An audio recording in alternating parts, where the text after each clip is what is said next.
Why do I have my sidearm strapped to my front? Well, it finally happened. We lost pressure in the spring line, and I knew it was only a matter of time. So this is going to be really raw. I'm not bringing any real camera equipment with me, but I'm going to take the camera itself with me up the hill and see if we can find why we lost water pressure. So I got to grab a couple tools and head up there, and I'll bring Howie as well. Howie and my 44 mag.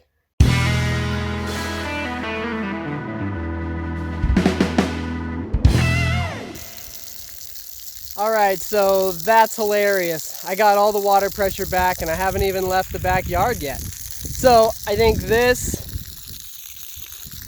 was a little bit of overkill. So I'll tell you what happened. We'll walk behind me here. Behind me.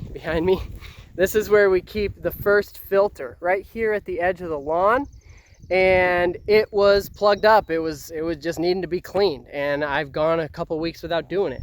It didn't even dawn on me that it was just starving itself, you know, pushing water molecules through a dirty filter. Now it is sparkling clean and we're good to go. But while I'm here, while I got my tools and my gun, I'm still gonna go for a walk and just go check on stuff. So we'll go see what the trough looks like. If I make it all the way to the trough in these boots, we'll see. Okay, so I decided to just go about halfway. As you can see, the pipe just runs along the tundra, and the reason I was concerned and strapped on my gun is because every once in a while we got to come up here and check it for bite holes, and then it springs leaks, and that's one of the main ways we lose pressure. So it's kind of marshy up by the headwaters of the spring, so I was wearing my leather boots. I don't want to go up there, but I think we're good. I just want to check for bear bites and porcupine bites, and it looks like they're leaving it alone. So I'm gonna head back home and call it. So good news. That's some good news on the spring line. Easy fix this time. I just didn't get to fire my gun, so it's not exactly a win-win. So here I am again, canning some moose meat, whatever's left in the freezer. There's just a little bit left, like half a batch to can, but I got a new pressure gauge.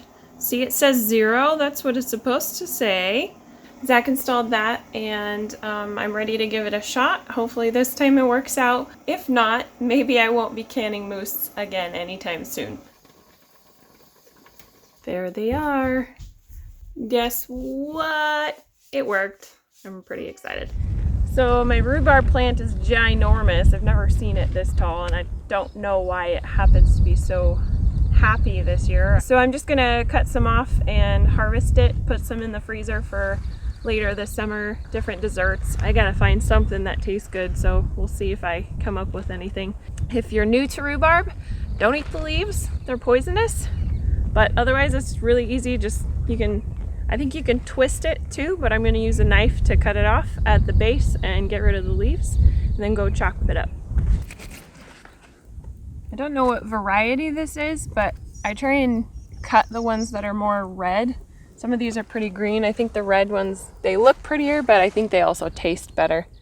All around our house, in the living room, dining room, and kitchen actually, there is a bunch of pine wainscot. And over the years, obviously pine is very soft. So over the years, it has taken a bunch of nicks and scratches. So my project is a hopeful one. I am going to see if I can sand it out and restain it. I experimented on one small portion, figured out the best way to sand it. So now I've got a little project ahead of me for sure. I've got a sander with an attachment that will go to my shop vac. So that's option number 1 in the house. I'm hoping that works out good. If not, we will go to option 2, which includes me sitting in a little Visqueen box while I sand in this like hot, muggy place, so sand and sawdust doesn't go everywhere. Let's hope it doesn't come to that. We'll see how it goes. All right, so option A seems to be working pretty good. I've got my vacuum attached to my sander. You can tell the difference here is really nice. It's getting rid of all those scratches. So it's going to be a long project, taking care of all the wainscoting in the whole house, but maybe I won't do all of it this year, but it'll be nice to start tackling this project. All right, so right next to our bookshelf here in the living room, we have the firewood hatch. And as you can tell, it's not exactly weatherproof, and occasionally a big rainstorm or melting snow is going to cause that issue right there. We've got a lot of weather stain and dripping that comes in. So not going to be a problem. I think it's going to clean up real nice. I just wanted to get a little before and after.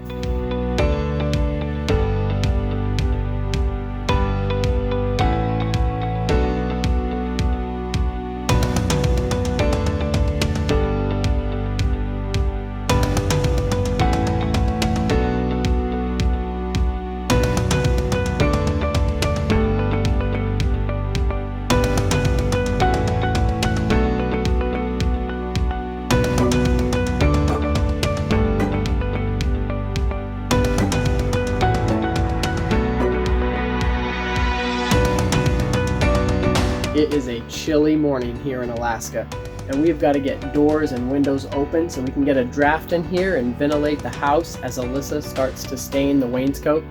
It is rainy and cold. We got fog coming off the lake, so it's a good day to stay inside, do this project, and get a fire going and warm this house up. It's looking good. Some teamwork. Thanks for taking the brush, babe. And now we'll go back into a time lapse to show you Alyssa staining the portion that I sanded.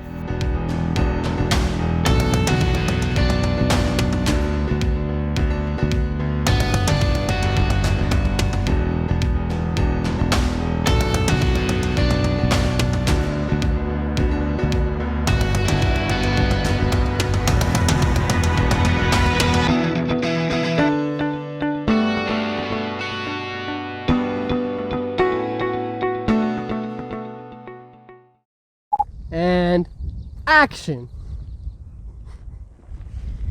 What do you think? Take a bite.